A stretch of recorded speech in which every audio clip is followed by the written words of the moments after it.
तो अब calmness feel होती है आपको साधना के बाद 1 साल? पिछले साल से तो बहुत ज़्यादा। पिछले साल से मैं अपने आप को एक बहुत ही डिफरेंट पर्सन मानती हूँ क्योंकि इमोशनली मैं बहुत ज़्यादा स्टेबल महसूस करती हूँ। एक एस्टर्न से जो ट्रांसफॉर्मेशन मैंने अपने अंदर देखा है, वो मैं इमोशनली ज़्यादा लाइक स्टेबल हो चुकी हूँ। पहले मैं कुछ ज़्यादा ही इमोशनली वल्नरेबल थी। लाइक इमोशंस पे मेरा कोई कंट्रोल नहीं था। अब मैं कह सकती हूँ कि मैं हर चीज़ के साथ बहुत ही ज़्यादा कंफर्टेबल हूँ। एक्सेप्टेंस आया है मेरे में एंड बस अब इतना लगता है कि मैं हर परिस्थिति में अपने आप को सँभाल लूँगी। नमस्कार एवरीवन, आप सबका स्वागत है एक बार फिर से पॉडकास्ट पे। एंड आज हमारे साथ एक और गेस्ट हैं, एस्टर्न की साधिका इर्शिता जी। तो इर्शिता जी, आपका स्वागत है। कैसा लग रहा है आपको? बहुत अच्छा, गुरुदेव को पहले प्रणाम, हरि ओम नमः शिवाय। तो अ, थोड़ा-सा इस पॉडकास्ट को शुरू करते हैं एक सिली से क्वेश्चन से, एक चीज़ से। आप जो है साधना कर रही हो, ठीक है, एस्टर्न में और अध्यात्म में हो। तो जब आपने अपनी फैमिली को बताया था, इफ अगर अगर बताया था, तो कैसा रिएक्शन था उनका? एकदम से साधना ईटीसी में आ गए। ऑल्सो वन मोर थिंग, ऐसा कभी हुआ होगा शायद कि आप साधना कर रहे हो और एकदम से वो रूम में आ गए, उन्होंने देखा कि ये क्या हो रहा है? अच्छा, तो साधना मैं आज से तो नहीं कर रही, काफ़ी साल हो गए हैं। गुरुदेव के वीडियोज़ मैं यूट्यूब से सुनते हुए आ रही थी और जब उन्होंने गाइडेड मेडिटेशन डाले थे, तब से ही मैं प्रैक्टिस करते हुए आ रही थी। तो मेरे पेरेंट्स, हाँ, उनको शुरू-शुरू में बहुत ऑड लगता था, बट उसके बाद मैं हॉस्टल एंड फिर मैं हॉस्टल में साधना करती थी। फिर मैं घर आई, तब उन लोग को आदत लगने का कि हाँ, बेटी घर में मेडिटेशन कर रही है। तो बहुत कुछ होता था, शुरू में उन लोग को बहुत ही ज़्यादा अजीब लगता था। तो दे वर लाइक क्या है ये सब? एंड उन लोग को बहुत ऑड साउंड करता था कि कुछ नहीं होने जा रहा है एंड दिस दैट। लेकिन अब तो बहुत यूज़्ड टू हो चुका है, समय के बीतने के साथ। अब तो मैं खुद ही बोल देती हूँ कि इस टाइम पे मैं मेडिटेशन कर रही हूँ, गेट मत नॉक करिएगा। तो अब उन लोग को आदत लग चुकी है और काफ़ी कुछ हुआ। हाँ, शुरू-शुरू में जब लोग साधना शुरू करते हैं, तो आई कैन से कि बहुत ही ज़्यादा डिस्टर्बेंसेस होते हैं। तो अगर आपको सच में इंटरेस्ट है साधना में और सच में आपको अपने अंदर पीस की तलाश है, मतलब मेरा जर्नी इसी से शुरू हुआ था कि मैं शांति खोज रही थी। इसलिए मैं मेडिटेशन करने, गुरुदेव के गाइडेड मेडिटेशन परफेक्ट थे। मदद से मुझे अपने सेल्फ से कनेक्ट होने में बहुत ही मदद मिली और जो भी कामनेस आज मैं महसूस कर पा रही हूँ, वो बिकॉज़ ऑफ गुरु एंड उनके गाइडेड मेडिटेशन और जो एस्टर्न की साधना जो उन्होंने दी, उसके कारण तो बहुत ही ज़्यादा चेंज मैंने महसूस किया है इन लाइक 2 साल में। लास्ट ईयर तो था ही, उससे पहले मैं गुरुदेव से मिली 24 में एंड उस साल से ही काफ़ी ट्रांसफॉर्मेशंस हो रहे हैं। तो सो हाँ, यही है जर्नी में। मेरा आपसे पहला क्वेश्चन एक्चुअली यही था कि आई वांटेड टू नो कि देखिए, आजकल ना इंटरनेट पे बहुत सारे गुरु हैं, मतलब बहुत सारे लोग हैं जो अध्यात्म सिखाते हैं, साधना की बातें करते हैं, अलग-अलग फिलॉसफीज़ की बातें करते हैं। आपको व्हाई डिड यू चूज़, आपने उनको क्यों चुना आदि सुरेश जी को as as your Gurudev, as your Sadhana guide? कि उनमें ऐसा क्या था? क्या एक्स फैक्टर था? उनके अंदर क्या डिफरेंट था, जो आपको फ़ील हुआ उन दूसरों से, जो अपने कोर्स आपको देते हैं या फिर साधनाएँ सिखाते हैं? पहली चीज़, मैंने गुरुदेव को नहीं चुना। लाइक मैं तो लाइक साधना करते आ रही थी, जैसे यूट्यूब पे वीडियोज़ मिलते थे, तो मैं सुनती, बट मैंने उस समय उनको गुरु नहीं माना था। लाइक हाँ, मैं उनको मतलब उनके वर्ड्स बहुत ट्रू थे, सच थे, मतलब पता चल जाता है जब इंसान सुनता है ना, तो डिफरेंशिएट कर सकता है कि हाँ, ये सही है, ये गलत है। तो उस समय मेरे कोई गुरु नहीं थे, लाइक मैं 9th में थी, 9th स्टैंडर्ड में थी, जब मैंने शुरू किया था उनको सुनना।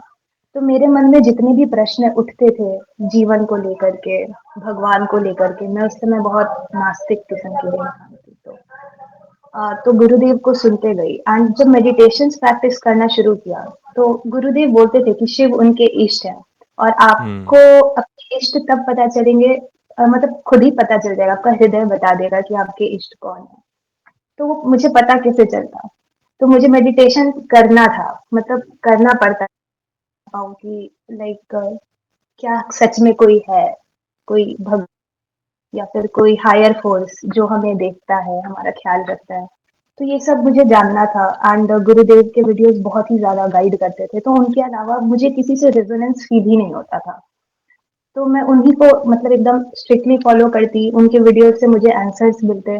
तो मैंने कभी किसी और गुरु की तरफ लाइक सोचा भी नहीं और बस आज मैं उन्हीं को लाइक फ़ॉलो करते-करते वेस्टर्न गुरुदेव ने जब लॉन्च किया था, तो मैं गुरुदेव से कॉन्टैक्ट में थी इंस्टाग्राम के थ्रू।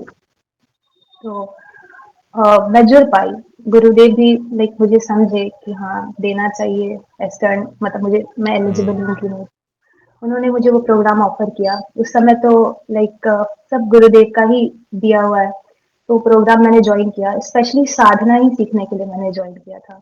एंड मुझे उन पे ट्रस्ट पहले से था क्योंकि उनके वीडियोज़ से, उनके गाइडेड मेडिटेशंस ने लाइक मुझे शांति दी थी। मैं काम फ़ील करने लगी पहले से, मेरी इनसिक्योरिटीज़ दूर हुई एंड मैं अपने अंदर बहुत ही ज़्यादा कॉन्फिडेंट फ़ील करती थी, चाहे कुछ हो ना हो एंड लाइक होता नहीं अपने अंदर कंप्लीटनेस फ़ील करना। जी। तो वो उनको सुन होते गया। तो मैं और किसी गुरु की तरफ क्यों ही जाती? तो ऐसे मुझे पता चल गया कि हाँ, वही मेरे गुरु हैं। जैसा आपने नास्तिकता की बात की ना, तो मुझे याद आता है कि उनकी जर्नी भी ऐसी ही शुरू हुई थी। He was also a, disbeliever and उनको भी आंसर्स चाहिए थे। तो आई थिंक वो चीज़ भी आपको कनेक्ट करी होगी कहीं न कहीं। बिल्कुल। अ, हाँ, मुझे पहले भगवान पे कोई भरोसा नहीं था। बट बाद में मैंने गुरु को सुना, प्राणायाम करना शुरू किया।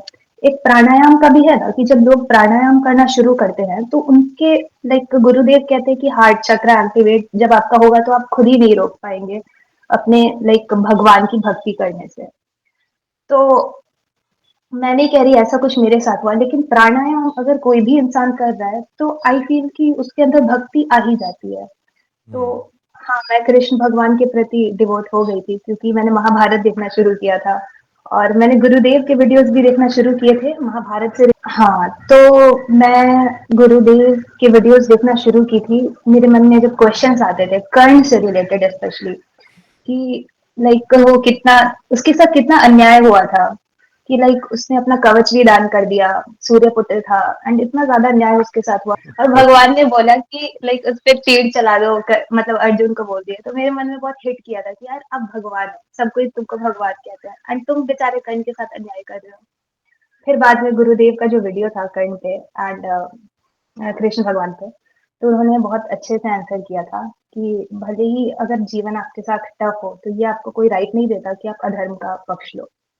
तो वो मेरे को मतलब पहला तो ये चीज़ क्लियर हुआ एंड जो फिर बाद में कृष्ण भगवान के बारे में मैं और इंटरेस्ट लेते गई। तो हाँ, ऐसे ही इधर से मैं साधना कर रही थी, तो वो जो मेरे अंदर शांति महसूस होती, तो उसको मैं शिव ही समझती। मैं कृष्ण से जुड़ते गई इधर अध्यात्म मतलब हुँ, ढूँढते हुए और मेडिटेशन करती थी, तो शिव से जुड़ाव फ़ील होता था। फिर बाद में शिव दीक्षा का वीडियो भी गुरुदेव ने डाला, तो पता चला शिव मेरे गुरु हैं और कृष्ण को मैं अपने आराध्य मानती हूँ, इष्ट मानती हूँ। तो ऐसे साधना शुरू हुई और फिर अब तो लगता है कि शिव ही गुरु के रूप में के थ्रू गाइड करते थे। तो डेफ़िनिटली। ये जर्नी है अभी तक। सो आपने पिछले साल अगर मैं आपको कहूँ कि आप 1 साल पहले जाओ एंड खुद को देखो, खुद को एनालाइज़ करो एंड आज की डेट में जब लगभग 1 साल हो चुका है इस टर्न को अ, हुँ। जो पिछला बैच था, जब आप उसको देखोगे एंड खुद को एनालाइज़ करोगे, तो आपको एज़ अ पर्सन अपने अंदर क्या चेंजेस दिखाई देते हैं? आई एम श्योर आपने जो साधनाएँ सीखी, आपने जो फ़िलॉसफ़ी सीखी, आपने जीवन के को जीने के नए-नए तरीके सीखे, आपने उनसे ज्ञान प्राप्त किया, गाइडेंस प्राप्त करी लाइफ़ के अलग-अलग मोड़ पे। मैं पूछना चाहता हूँ कि आपको अपने अंदर एज़ अ पर्सन क्या चेंज फ़ील होता है? ऑल इंटरनल लाइफ़ में तो होगा ही और एक्सटर्नल लाइफ़ में भी। दोनों तरह से आपको क्या चेंजेस फ़ील होते हैं उसके बाद अपने जीवन में? तो देखिए, पहले तो मैंने एस्टर्न जॉइन किया ही था ताकि मैं साधना सीख सकूँ। मेरा कोई इससे मोटिव ये नहीं था कि मैं एकेडमिकली स्ट्रॉन्ग हो जाऊँ या फिर मेरे को कुछ ऐसा-ऐसा करना है। ऐसा मेरा कोई मोटो नहीं था, मेरे को साधना ही सीखना था। हाँ, तो लाइक एस्टर्न से जो ट्रांसफॉर्मेशन मैंने अपने अंदर देखा है, वो मैं इमोशनली ज़्यादा लाइक स्टेबल हो चुकी हूँ। पहले मैं कुछ ज़्यादा ही इमोशनली वल्नरेबल थी। लाइक इमोशंस पे मेरा कोई कंट्रोल नहीं था। अब मैं कह सकती हूँ कि मैं हर चीज़ के साथ बहुत ही ज़्यादा कंफर्टेबल हूँ, एक्सेप्टेंस आया है मेरे में एंड बस अब इतना लगता है कि मैं हर परिस्थिति में अपने आप को सँभाल लूँगी या फिर कह लो कि भगवान सँभाल लेंगे मुझे। तो हाँ, अपने अंदर कंप्लीटनेस, एक सेंस ऑफ सरेंडर फील होता है और काफ़ी गाइडेड फील होता है। तो साधना का ही असर है एंड हाँ, बस यही है, ये सबसे इम्पोर्टेंट चीज़ थी I think. Definitely and one thing is that साधना से ना मैंने एक चीज़ पर्सनली भी फ़ील करी है और मैंने बहुत लोगों में ऑब्ज़र्व करी है। जब हमारा माइंड हमारे कंट्रोल में आने लगता है ना, तो हम अपनी हैबिट्स को रेगुलेट कर पाते हैं। अपने जीवन में जो चीज़ें हम नहीं करना चाहते, पर हमारा मन ज़बरदस्ती करता है, तो उन चीज़ों से हिप्नोटाइज़ होके करने की जगह हम खुद को नियंत्रित कर पाते हैं कॉन्शियस रह के। एंड अच्छी चीज़ें जो हम करना चाहते हैं बेसिकली, उनको हम अपने जीवन हुँ, में प्लांट कर पाते हैं। अब देखिए, मेरा बस कहने का एक ही अर्थ है कि हम कुछ करना चाहते हैं, बट हमारा मन नहीं करता उस चीज़ को करने का, जो हमें करना चाहिए। लेट्स से कोई व्यक्ति एग्ज़ाम की तैयारी कर रहा है, तो उसे रोज़ पढ़ना चाहिए, राइट? उसे उस हैबिट को अपने अंदर लाना चाहिए। तो मेरा बस सीधा-सा प्रश्न है कि पर उसका मन कंट्रोल में नहीं है, वो एडिक्टेड है, कहीं और जा रहा है, रील्स चला रहा है, कुछ और कर रहा है। तो क्या आपको अपने अंदर ये चेंज दिखता है कि आप अपने अपनी हैबिट्स पे कॉन्शियस हो, उनको रेगुलेट कर पा रहे हो बेटर? देखो, अगर सच में कोई कॉम्पिटिटिव एग्ज़ाम क्रैक करना चाहता है, मतलब डिपेंड करता है आपकी इच्छा है कि नहीं। जैसे कि मेरी इच्छा है मैं साधना करूँ, तो मैंने डेली साधना किया। डेली लाइक मैं कंसिस्टेंट रही। तो अगर कोई एग्ज़ाम क्रैक करना चाहता है, अगर वो सच में चाहता है, तो वो डेली पढ़ेगा ही। तो वो इच्छा पे डिपेंड करता है ना। और ये रही कि ब्लॉकेजेस आते हैं कि रह पाए एंड दिस दैट, मतलब वो सच में उसकी इच्छा है ही नहीं कि वो चीज़ करे। बस ओके, ये है। Right, right, right. So coming to the thing, जब हम गुरु के बारे में थोड़ा-सा बात करते हैं। गुरु का जीवन में आपके अनुसार क्या महत्व है? एक तो आपके अपने जीवन में और जनरली भी कोई व्यक्ति है जो साधना सीखना चाहता है। कई बार होता है कि हम बिना गुरु के भी साधना करते हैं। आपने भी बताया आप पहले करते थे, डायरेक्ट गाइडेंस के बिना उनके। तो उसके बाद आपने डायरेक्ट गाइडेंस के अंदर साधना किया। क्या हुँ, डिफ़रेंस आपको फ़ील हुआ? कि यार डिफ़रेंस होता है कुछ दोनों में? मैंने सुना है ऐसा कि अगर आप गुरु के साथ साधना करते हो, तो उस साधना में प्राण आ जाते हैं। वो साधना बहुत इफ़ेक्टिव हो जाती है और जो हमारी परिस्थिति के लिए सही है, हमें वही साधना दी जाती है। बट जब हम खुद से कुछ करते हैं, तो उसमें कुछ प्रॉब्लम आ जाती है। मतलब हो सकता है हम खुद को बेवकूफ़ बनाएँ, हो सकता है हम ग्रो ना करें जल्दी साधना में ईटीसी। तो आपको क्या हुँ। डिफ़रेंस फ़ील होता है? गुरु का महत्व आपके जीवन में और उसके साथ साधना दोनों डिफ़रेंस आपको क्या फ़ील हुआ? तो पहली बात बहुत अंतर होता है, ज़मीन-आसमान का अंतर होता है। तो पहली चीज़ जब मैं खुद से साधना करती थी, तो मुझे पता नहीं रहता था कि मैं कहाँ जा रही हूँ, कि ये जहाँ जो मैं साधना कर रही हूँ मुझे कहाँ ले जाएगा, कि मैं ये कर रही हूँ ये सही भी है कि नहीं? इतने सारे क्वेश्चन्स आते थे। हाँ, ठीक है मेडिटेशन मैं डेली कर रही हूँ और 1-2 दिन कभी स्किप भी हो जाता था। जब एस्टर्न में गुरुदेव ने बोला कि अगर हम लोग ये नाम मंत्र डेली नहीं कर रहे हैं, तो मतलब स्टूडेंट को आपने बीज दिया, मतलब दीक्षा दी और वो स्टूडेंट अगर डेली साधना करके उस नहीं मतलब उगा पा रहा है, मतलब ग्रो कर पा रहा है, नष्ट ही कर दे रहा है, तो फिर क्या फ़ायदा? तो मैंने डेली साधना की कि भई हाँ, गुरुदेव ने दीक्षा दी है, तो कम से कम साधना डेली करनी है। तो अब डेली साधना करते थे, तो ऑफ कोर्स जीवन में हमेशा मतलब एक्सटर्नली तो बहुत कुछ होता रहता था सराउंडिंग में, बट हमें अपने अंदर मतलब सराउंडिंग में चेंजेस होने देना है, हमें अपनी साधना करनी है। ताकि हम लोग ना एक सेंस ऑफ गाइडेंस फ़ील कर पाएँ। मतलब आपको फ़ील होगा ही आप साधना करते रहेंगे तो, लगेगा कि हाँ, बाहर चीज़ें अपने आप हो रही है और हम लोग अपने सेंटर से जुड़े हुए हैं। ऐसा फ़ील होता है। और गुरुदेव थे तो लगता था कि हाँ, सही पाथ पे जा रहे हैं, उनको सत्य पता है और उन्होंने जो हमें मार्ग दिखाया है वो सही है। तो बस ये। ग्रेट। और गुरु का महत्व आप क्या बताना चाहेंगी जीवन में एक व्यक्ति के? नॉट जस्ट साधना, ओवरऑल महत्व, क्योंकि इंसान बहुत जल्दी खुद को बेवकूफ़ बनाता है, डाइल्यूजन्स में जाता है, बहुत जल्दी भटक जाता है। लेकिन जब हुँ, गुरु होते हैं तो उसे एक सही डायरेक्शन मिलती रहती है, उसके सामने उसकी चीज़ें भी आती रहती हैं और वो किसी भी परिस्थिति में अगर फँसता है तो ऐसा कहा जाता है कि गुरु उसे बचा लेते हैं। तो आप अपनी लाइफ़ से कोई इंसिडेंट शेयर करना चाहते हैं जहाँ आपको ऐसा लगा कि मैं एकदम फँस चुकी हूँ और फिर साधना ने या गुरुदेव ने आपको बचा लिया? हाँ, ऐसा लाइक मैंने बोला मैं इमोशनली बहुत ही ज़्यादा वल्नरेबल थी, तो कई बार ऐसे लाइक सर्कमस्टेंस आए कि मैं अपने इमोशंस को हैंडल ही नहीं कर पाती थी। लेकिन लाइक शिव सूत्र में गुरुदेव ने बोला है ना कि जब कोई इमोशन आए लाइक हमारे सरफेस पे, तो हमें क्या करना है? हमें उसे विटनेस करना है। और जैसे हम लोग विटनेस करते हैं तो वो लाइक ज़्यादा देर तक नहीं रहता है। हम मतलब हमें हार्म नहीं कर पाता। हम लोग विटनेस के रूप में आइडेंटिफ़ाई भी कर पाते हैं खुद को विटनेस के रूप में। तो वो लाइक जो इमोशन है या फिर जो भी है जो आपके सरफेस पे आता है, जैसे एंगर ही आ गया, जैसे कि मतलब आपको डिप्रेशन ही हो गया, तो आप उस इमोशन को विटनेस करने लगो या फिर रोना आ रहा है आपको बहुत, तो आप उसको इमोशन को विटनेस करो। हाँ, तो इमोशंस को विटनेस करना मैंने सीखा था, तो गुरुदेव ही लगता था कि गाइड कर रहे हैं। मतलब जब भी कुछ वल्नरेबल सिचुएशन हैंडल नहीं कर पा रही हूँ, तो मैं तुरंत विटनेस करने लगती अपने अंदर उस इमोशन को। तो ये किसका सिखाया हुआ है? ये गुरु का ही तो बताया हुआ है। तो अपने अंदर मुझे शांति मिलती एंड कामनेस फील होता, अपने सेंटर से जुड़ा हुआ मैं पाती खुद को। हुँ, हुँ। तो हाँ, मैं अपने आप को हैंडल कर पाई लाइक कह सकते हो कि हाँ, वही कंट्रोल खुद पे ज़्यादा फ़ील हुआ। ये नहीं कि इमोशंस के थ्रू ही बहते हुए चले गए और एक बहुत ही बेकार स्थिति में पड़े हुए हैं, अब ये कोई नहीं ठीक कर सकता, हुँ, वैसा नहीं। तो हाँ, ये बहुत ही इम्पोर्टेंट पॉइंट था कि विटनेस करना सीखना और खुद को उस चैतन्य से आइडेंटिफ़ाई करना, जब भी कोई खराब परिस्थिति हो जाए। तो गुरुदेव का गाइडेंस तो हर सिचुएशन में लाइक हर लाइफ़ के परिस्थिति में लाइक हेल्प कर रहा था। एंड वो उनका ही तो प्रेजेंस है, उनका ही तो प्रेजेंस है लाइक जो उनका गाइडेंस होता है, गुरु का गाइडेंस होता है, वो उनका प्रेजेंस होता है।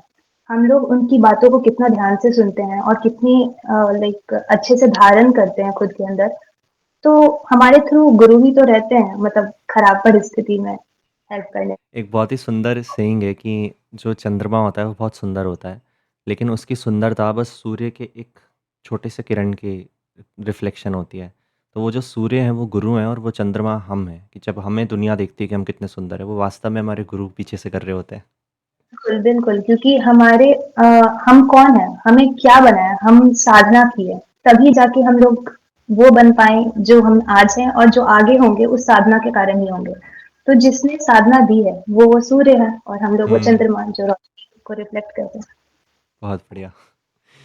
अ, तो साधना रेगुलर हो पाई थी कहीं पे या कई बार ऐसा लगा कि अब छूट जाएगा डिसिप्लिन? नहीं, नहीं, मैंने रेगुलर की थी। ओके। अम, तो अब कामनेस फ़ील होती है आपको साधना के बाद 1 साल? पिछले साल से तो बहुत ज़्यादा। पिछले साल से मैं अपने आप को एक बहुत ही डिफरेंट पर्सन मानती हूँ क्योंकि इमोशनली मैं बहुत ज़्यादा स्टेबल महसूस करती हूँ। Okay, nice. You are like one of those idol person जो साधना करते हैं सिर्फ़ साधना के लिए या कामनेस के लिए, इन चीज़ों के लिए, not for some external thing. Alright. So नहीं, नहीं मतलब मेरे ख़्याल से हर किसी को इसी के लिए करना चाहिए क्योंकि बाहर बहुत chaos है। अगर आप अपने अंदर शांति नहीं ढूँढेंगे तो काम चलेगा। मतलब मन के ही नियंत्रण में फिर रहे हैं, इमोशंस के ही कंट्रोल में फिर रहे हैं। तो क्या चाहिए और chaos ही माँगे भगवान से कि हाँ भाई और chaos दे दो, कि अपने अंदर शांति महसूस करें कि हाँ, हम लोग को अपने पे कंट्रोल होना चाहिए। ये चीज़ के लिए ना साधना करना चाहिए। तो और क्या एक्सपेक्टेशन रखें? नाइस। तंत्र का एक अजीब-सा रूप है आज की डेट में लोगों के सामने। अ, जैसे मैं मेजॉरिटी ऑफ ऑडियंस मानती है कि उसमें काला जादू होता है, वशीकरण सिखाते हैं, पता नहीं, शमशानिक साधना होती है, जो कि एक पार्ट है तंत्र का। दूसरी चीज़, बहुत से लोग भी हैं ऐसे आज की दुनिया में अदर देन गुरुदेव, जो तंत्र के बारे में अलग-अलग चीज़ों का ज्ञान देते हैं। आपको यूट्यूब पे भी बहुत मिलेंगे, ऑफ़लाइन भी काफ़ी आप जगह जाओगे आपको मिलेंगे। अ, तंत्र का वो जो स्वरूप था, जिसकी इमेज आपके अंदर थी एस्टन के पहले, और उसके बाद जब आपने त्रिका को समझा, उसकी फ़िलॉसफ़ी को आपने अच्छे से सीखा, उसकी साधनाओं को आपने प्रैक्टिस करना शुरू किया और आप आगे भी करोगे। How do you see the difference in तंत्र, कि ये तो कुछ और ही निकला जो सोचा था उससे। एंड उस हुँ, फिलॉसफी के बारे में बताइए कि उसको सुनने के समझने के बाद, ग्रहण करने के बाद, how do you feel like कि क्या डिफरेंस है एक संप्रदाय के गुरु से उस ज्ञान को प्राप्त करने में, और जो नॉर्मल हम सुनते रहते हैं कहीं से। हुँ। तो लाइक तंत्र के बारे में हाँ, मेरे मन में था कुछ-कुछ मिसकंसेप्शन।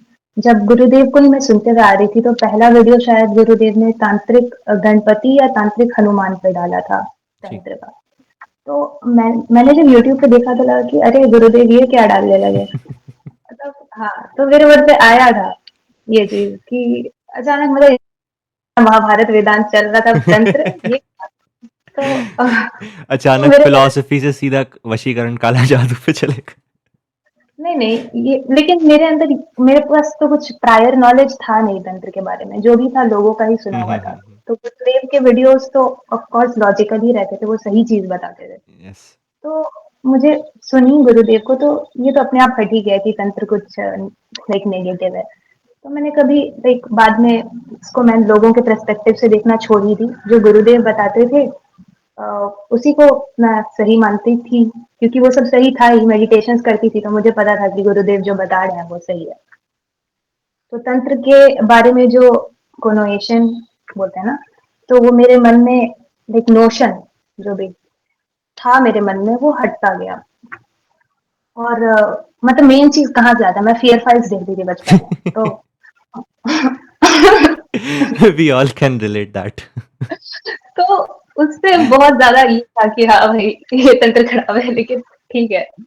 गुरुदेव की सुनी तो पता चला कि ये जो तंत्र है वो स्वतंत्र का रूट है ना, तो हमें अगर लाइक हर कोई क्यों कुछ कर रहा है, क्योंकि उसे स्वतंत्रता चाहिए। और तंत्र साइंस को भी बोलते हैं ना, जैसे साइंस। तो अ, मतलब ढंग से किसी चीज़ को समझेंगे तब ना कुछ पता चलेगा उसके बारे में। तो तंत्र अच्छी चीज़ है, मुझे पता चल गया बाद में। गुरुदेव का बुक भी पढ़ा, स्वच्छंदनाथ सबसे बड़े गुरु है और उन्होंने ही तंत्र का ज्ञान प्रकट किया है। तो कोई कैसे उसको खराब दृष्टि से देख सकता है? अगर कोई देख रहा है मतलब वो मूर्ख है। अगर फैमिली ऐसा है। आपने, अगर जैसे आप कभी अपने घर पे बात कर रही हो और आपने गलती से मुँह से तंत्र शब्द निकल गया तो उनका रिएक्शन क्या होता है? मैंने मम्मी को तो बोला है बहुत बार एंड ठीक है, अब उसका खराब रिएक्शन नहीं है क्योंकि ओके। लाइक मैंने गुरुदेव के बारे में बहुत बार मम्मा को बोला है एंड शी इज़ लाइक हाँ, जो बोल रहे हो वो सही है। इतना तो मम्मा को पता है, पापा के सामने तो मैं बोलती ही नहीं हूँ, छोड़ो हटाओ उनको। नाइस। सो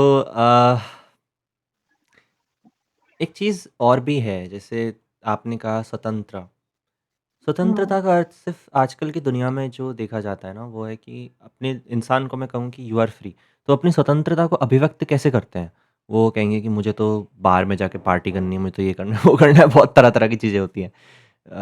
एंड जो स्वतंत्रता व्हिच इज़ जो आप रेफ़र कर रहे हो, जो अंदर की स्वतंत्रता है, actually internal external both. A, how do you feel yourself कि क्या आप स्वतंत्र हो अब?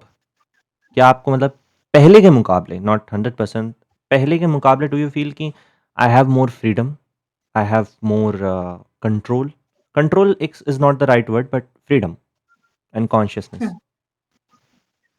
तो पहली बात एक चीज़ है कि लोग पहले स्वतंत्रता को डिफाइन करते कि ये चीज़ मिल जाएगी मुझे तो मैं स्वतंत्र हो जाऊँगा। तो एक बहुत ही अच्छा मेरे मन में सवाल आया कि जिनके पास वो चीज़ है, क्या वो लोग कंप्लीट फ़ील करते हैं? नहीं करते वो लोग कंप्लीट फ़ील। वो लोग भी किसी न किसी इमोशंस के कंट्रोल में होते हैं, अपने कंपल्शंस के कंट्रोल में होते हैं और कभी इस चीज़ के पीछे, तो कभी उस चीज़ के पीछे रो रहे हैं, तो कभी दुखी हैं, तो कभी भागे जा रहे हैं। मतलब वो कभी अपने अंदर कामनेस फ़ील ही नहीं कर रहे हैं, अपने अंदर शांति फ़ील ही नहीं कर रहे हैं। लेकिन अगर हम लोग एक बार अपने अंदर की शांति से जुड़ जाते हैं, तो चाहे बाहर कुछ भी हो, हम लोग वो कंप्लीटनेस, वो आनंद फ़ील कर पाएँगे एंड दैट इज़ स्वतंत्रता। फिर उसके बाद आप जो अचीव करें, चाहे आप मटेरियलिस्टिकली बहुत ज़्यादा स्ट्रॉन्ग हो जाएँ, पैसे कमाएँ एंड कहीं भी घूमें-फिरें, दैट डज़न्ट मैटर। क्योंकि आप अपने अंदर पीस महसूस कर पा रहे हैं। लेकिन जो लोग ऐसे एक्सटर्नली भाग रहे हैं, लाइक जो बोला आपने, क्लब्स जा रहे हैं एंड स्मोकिंग, ड्रिंकिंग, उसमें फ़ील कर रहे हैं, एक्चुअल में वो कंप्लीटनेस नहीं फ़ील कर रहे हैं। वो लोग अपने इमोशंस और कंपल्शंस के लाइक कंट्रोल में हैं एंड डिल्यूज़न में बेसिकली कि ये उन्हें कंप्लीटनेस दे रहा है। बट वो कंप्लीटनेस नहीं है basically. And one more thing is I have seen कि जब हम देखिए देखिए हम वही चीज़ एक्सप्रेस कर सकते हैं अपने एक्शंस में, स्पेशली वर्ड्स में तो इंसान सब कुछ बोलता है। एक्शंस में आई फ़ील कि हम वही एक्सप्रेस कर सकते हैं जो हमारे अंदर है। अगर हमारे अंदर दुःख है तो हमारे एक्शंस में वो झलकेगा। अगर हमारे अंदर आनंद है, स्वतंत्रता है तो वो एक्शंस में झलकेगी। हम कोई भी काम करते हैं ना उसके बाद, जैसे लेट्स से कि हम कोई म्यूज़िक क्रिएट कर रहे हैं, कुछ भी कर रहे हैं, तो वो स्वतंत्रता, वो आनंद उस चीज़ में व्यक्त होता है। हम उस चीज़ को और अच्छे से कर पाते हैं। This is also the thing. So do you think कि आपने अब आपकी जितनी भी लाइफ़ है, उसमें जो भी आपके कार्य हैं, सुबह से लेके रात तक, आपको फ़ील होता है कि मेरी जो परफ़ॉर्मेंस है उन सब चीज़ों में, I am really better in those things now. मेरा जो कॉन्शियसनेस है वो उसमें एक्सप्रेस हो रहा है? हाँ, जैसे कि लाइक आजकल मेरा फ़ोकस ज़्यादातर साधना पे ही रहता है। तो मैं लाइक उसको तो कर ही रही हूँ, जो मेरी इच्छा है वो मैं कर रही हूँ। तो मैं कह सकती हूँ कि अभी तो मैं फ्री महसूस कर रही हूँ एंड पढ़ाई भी है मेरी। हाँ, उसको भी मैं करती हूँ, लेकिन अभी उतना मेरा प्रायोरिटी नहीं है, मैं सच बताऊँ तो। प्रायोरिटी इधर है कि मैं अपने अंदर थोड़ा-सा कामनेस पहले महसूस कर लूँ, ज जहाँ तक मैं चाहती हूँ, उसके बाद मैं थोड़ा इधर ज़्यादा फ़ोकस अपना डिवाइड करता हूँ। क्योंकि मेरे अंदर बहुत क्वेश्चन्स आते हैं जिसके मुझे आंसर्स चाहिए, तो इसीलिए मेरा साधना की तरफ फ़ोकस रहता है। एंड हाँ, बैलेंस मैं नहीं कर पाती उतना अच्छे से दोनों चीज़ों को, तो अभी इस पे मुझे काम करना है। बट मैं सोचती हूँ कि ठीक है, पहले अपने अंदर थोड़ा मैं पीस महसूस कर पाऊँ तो अच्छा है। यही है। अच्छा अप्रोच है ये कि पहले अंदर से सही करेंगे फिर एक्सटर्नली सही करेंगे। ओके। हाँ, लेकिन सबको बैलेंस करना चाहिए मेरे हिसाब से, ज़्यादा वो बेटर होगा। क्योंकि हाँ, लेकिन गाइडेड होता है, जैसे कि हम लोग मेडिटेशन करने बैठते हैं ना, तो बाहर चीज़ें अपने आप लगता है कि कोई एक्सटर्नल फ़ोर्स है जो सँभाल रही है सब कुछ। जैसे आज के टाइम में साधना करने बैठना बहुत ही मुश्किल है। लाइक जो शुरू कर रहे हैं स्पेशली उनको पता चलेगा कि बाहर बहुत केओस हो रहा है। मतलब ऐसा लग रहा है कि कोई साधना करने देना ही नहीं चाहता है। मतलब हर चीज़ ऐसा लगेगा कि पुल कर रहा है कि आप साधना ना करो। आपको साधना करना है, अपने साथ आपको बैठना है। तो ये बहुत डिफ़िकल्ट है, लेकिन बाद में आप देखेंगे ना कि चीज़ें अपने आप ऑर्गेनाइज़ होते जा रही है। आपके पास हर वो फैसिलिटी होगी जिसकी मदद से आप साधना में असेंड कर पाओ। तो आपको गाइडेड तो फ़ील होगा ही एंड आप निश्चिंत रहोगे कि आने वाला जो समय है, वो बहुत ही अच्छा होगा और जो अभी है, वो भी बहुत अच्छा हो रहा है। ये गाइडेड फीलिंग बहुत इम्पोर्टेंट है, लाइक जो साधना कर रहा है उसके लिए। एंड उसके साथ ही हमें जीवन में उतरना चाहिए। मतलब आजकल क्या है, लोग बहुत ही ज़्यादा इनसिक्योर है कि कल क्या हो जाए, हमेशा किसी चीज़ की चिंता है लोगों में। तो इस हुँ, चिंता से तो करना पड़ेगा ना खुद को। अगर इस चिंता से मुक्त नहीं हुए, तो बहुत ही ज़्यादा लाइक chaotic जीवन होगा, डेफ़िनिटली। अगर ऐसे देखा जाए तो। तो इसीलिए ये साधना पे फ़ोकस करना बहुत ज़रूरी है, ताकि आप अपने अंदर स्टेबल हो सकें।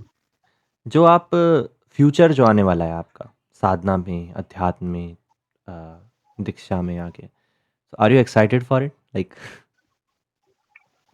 येस, कैसे? एब्सोल्यूट।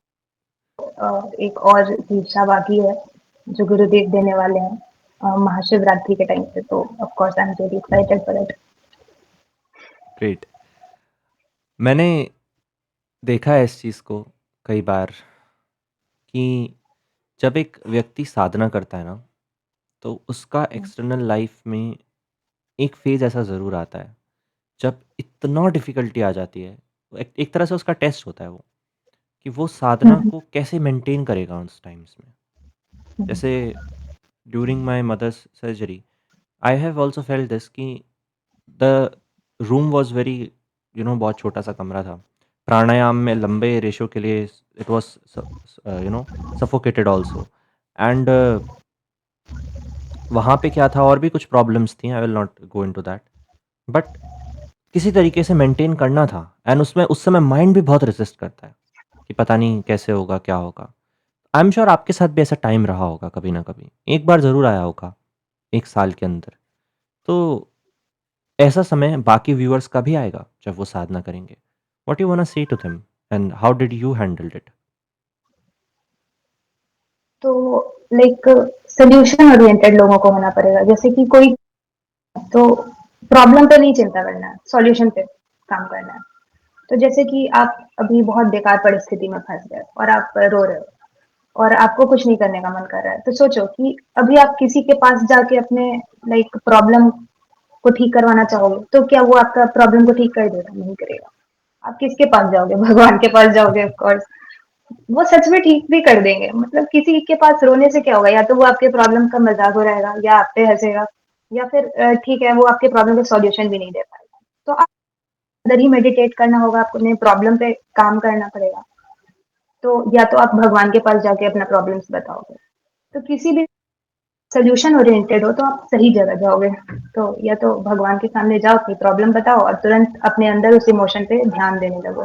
तो जैसे किसी ने भी शिव सूत्र पढ़ा है तो वो तो लाइक जान लेगा कि लाइक हाँ, अपने इमोशन को विटनेस करना है। क्योंकि गुरुदेव ने बोला है कि ऐसा करने से हम लोग अपने सेल्फ से connected at the instant connection feel करेंगे, विटनेस के रूप में आइडेंटिफाई कर पाएंगे। तो जब भी कोई इमोशन आए तो आप उस पर मेडिटेट करने लगो। जब भी कोई चीज हुँ, सरफेस, तो आप साधना से जुड़ जाओगे। साधना आपके जीवन का हिस्सा बन जाएगा। हमें साधना को अपने जीवन का हिस्सा बनाना है। तभी जाके हम लोग उसको कंसिस्टेंटली कर पाएँगे। जब उसका इम्पोर्टेंस हमको पता होगा कि इससे हमारा जीवन ठीक होगा, कि ये हमारे सारे सारे प्रॉब्लम्स का सॉल्यूशन है, कि हम लोग का जितना भी प्रॉब्लम है वो सिर्फ़ मेंटल है। वो सच में वो प्रॉब्लम्स का कोई एक्जिस्टेंस ही नहीं है। जो सरफेस पे हो रहा है उसको होने दो। उस पे हमारा कोई कंट्रोल नहीं है। हमारा कंट्रोल किस पे होना चाहिए? अपने आप पे होना चाहिए। और वो कंट्रोल आएगा कैसे? मेडिटेशन से आएगा, प्राणायाम से आएगा, भगवान की भक्ति से जुड़ के भगवान से, ऐसा आएगा। तो दैट इज़ व्हाई जब लोग ये समझेंगे तो लोग साधना को इम्पोर्टेंस देना शुरू करेंगे। सॉल्यूशन, अपने प्रॉब्लम्स के सॉल्यूशन पे को इम्पोर्टेंस देना शुरू करेंगे एंड वो लोग एब्सोल्युटली। साधना करेंगे। Okay, so let's conclude the podcast, but I want you to speak anything for like 2-3 minutes. I want कि आप अपनी जर्नी को एक तरह से समराइज़ करो छोटे से उस फॉर्म में। मुझे पता है 1 साल को समराइज़ करना and actually it's more than year, 1 year है ना? तो उसको थोड़े से समय में समराइज़ करना इज़ रियली डिफ़िकल्ट। एक तरह से होता है हमारे अंदर तूफ़ान होता है और हम उसे एक्सप्रेस नहीं कर पाते। बट स्टिल मैं चाहता हूँ कि आप अपनी जर्नी को समराइज़ करो और जितने भी यहाँ पे व्यूअर्स हैं, जो भी इस पॉडकास्ट को देख रहे हैं, सुन रहे हैं एंड सोच रहे हैं कि दे शुड लाइक एस्टर्न से हो सकता है दे कंसिडरिंग कि हमें जॉइन करना चाहिए या नहीं, they want to know about it maybe just. तो what will you say to them concluding your journey? तो मेरी जर्नी, हाँ, बहुत अच्छी रही। और बस साधना करते रहो अगर खुद पे कंट्रोल चाहिए तो। मेरी जर्नी में कुछ खास है नहीं, क्या बोलूँ मैं? साधना करो और खुश रहो और अपना काम करो। ये आपकी एंड एक लाइन है ना, इसमें आपने बहुत कुछ बोल दिया है जो काफ़ी डीप है। कंटिन्यू। और शास्त्र भी पढ़ना बहुत ज़रूरी है। जैसे कि आप साधना कर रहे हो, लेकिन आपको पता ही कहाँ जा रहे हो, तो अ, शास्त्र सबसे इम्पोर्टेंट है। लाइक जो गुरु ने दिया हमें, गुरु गीता एंड शिव सूत्र, उसको तो आपको अच्छे से पढ़ना ही चाहिए। ये आपको मोटिवेट साधना करने के लिए। और सत्य आपको पता रहेगा, मतलब अ, पता क्या रहेगा उसको, तो आपको रियलाइज़ करना है। लेकिन फिर भी आपको लाइक स्वरूप सत्य का हमेशा ध्यान में रहना चाहिए। तो शास्त्र तो डेली ही पढ़ना है, स्वाध्याय आपको डेली करना चाहिए, ताकि आप अपने सेंटर से जुड़े रहें एंड आपको पता रहे कि हाँ, जहाँ आप जा रहे हैं वो सही रास्ता है। गाइडेड फील करना बहुत ज़रूरी है। एंड एस्टर्न आपको इसलिए जॉइन करना चाहिए ताकि आप डेली साधना करें, गुरु के गाइडेंस में रहें।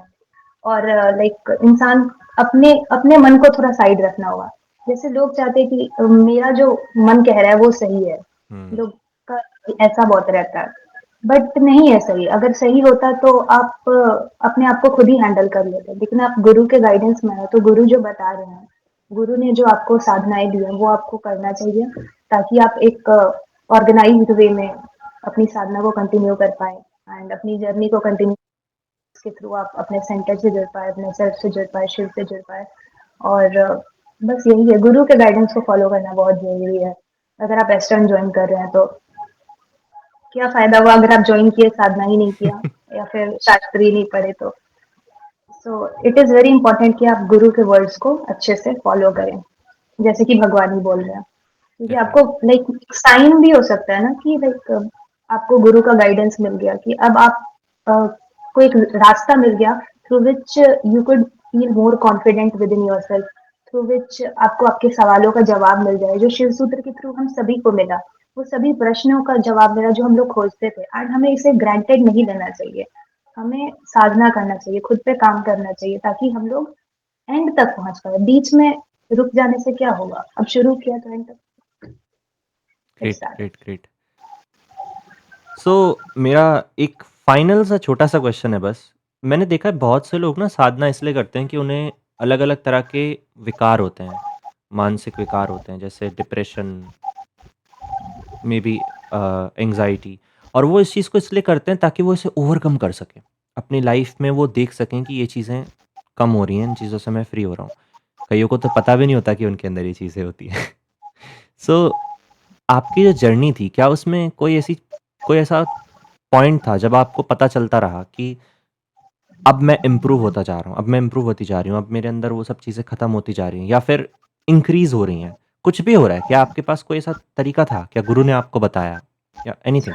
हाँ, तो हाँ, मतलब ये बहुत अच्छा तरीका है। मैंने भी साधना इसीलिए शुरू की थी ताकि जो मेरा माइंड इतना ज़्यादा chaotic था, मतलब एक तरह से लोग अपने आप को पागल कंसिडर भी नहीं करना चाहते हैं, जो कि हर दूसरा इंसान पागल ही है अगर ध्यान से देखा जाए तो। किसी न किसी तरह के विकार के कंट्रोल में, किसी में बहुत गुस्सा है, किसी में बहुत ज़्यादा ओवरथिंकिंग है, किसी में बहुत ज़्यादा की बीमारी है, इंफीरियर कॉम्प्लेक्स है। हर तरह के कुछ ना कुछ तो है, किसी न किसी, हर किसी उसको कंट्रोल कर रहा है। हर किसी न किसी तरह का पागलपन तो है ही। लेकिन लोग उसको ना तो फेस करना चाहते हैं, ना उसको एक्सेप्ट करना चाहते हैं। इसीलिए तो कहा कि साधना से एक्सेप्टेंस आता है, कि आपने पहले अपने प्रॉब्लम्स को आइडेंटिफाई किया, अब आपको उस पे काम करना है। ये चीज़ आपको क्लियर हो, एंड पहले तो एक्सेप्ट तो करना ही पड़ेगा कि थोड़े से पागल हम लोग भी हैं। एंड इसमें कोई बहुत शर्माने वाली बात नहीं है, लेकिन सच में ऐसा है, क्योंकि आजकल मेंटल इलनेस बहुत ही ज़्यादा पीक पे है। तो हमें अपने मेंटल हेल्थ का ख़्याल रखना बहुत ही ज़रूरी है, और माइंड से तो ऊपर उठना हमें साधना सिखाता है। लाइक चेतना में डिसॉल्व करना है हमारे मन को, तभी तो हम लोग कॉन्शियसनेस से खुद को आइडेंटिफ़ाई कर पाएँगे। तो हाँ, जो एडीएचडी वाला फ़ॉर्म था, उससे आप अपने आप को भी एनालाइज़ कर पा रहे हैं। लाइक एडीएचडी, एंग्ज़ायटी, ओसीडी और यही सब। तो इस सब फॉर्म से आप अपने आप को एनालाइज़ कर पाएँगे कि मेरे में कहाँ दिक्कत है, एंड गुरुदेव हुँ, तो देखते ही रहते हैं हम लोग को, तो इससे आपको बहुत ज़्यादा क्लैरिटी मिलेगी कि हाँ, मेरे अंदर ये चीज़ है, खराबी है, और ये आपने आइडेंटिफ़ाई कर लिया, अब आप साधना के थ्रू उस पे वर्क करते रहो। Good. So it just feels like कि पूरे प्रोग्राम में आप अंदर जाओगे एक अलग इंसान के रूप में, और जब बाहर आओगे you will be completely different person with all the bus things, यही अवेयरनेस। कि हाँ, बस यही है कि कंसिस्टेंटली करते रहना है, चाहे जो भी परिस्थिति हो, डेली साधना करना है। So it was pleasure talking to you and काफ़ी कुछ सीखने को मिला, काफ़ी अच्छा लगा आपसे बात करके, and I wish you all the best for your upcoming journey, and तो पॉडकास्ट को आज के लिए यहीं पे अंत करते हैं। So thank you so much again, and Har Har Mahadev. Om नमः शिवाय।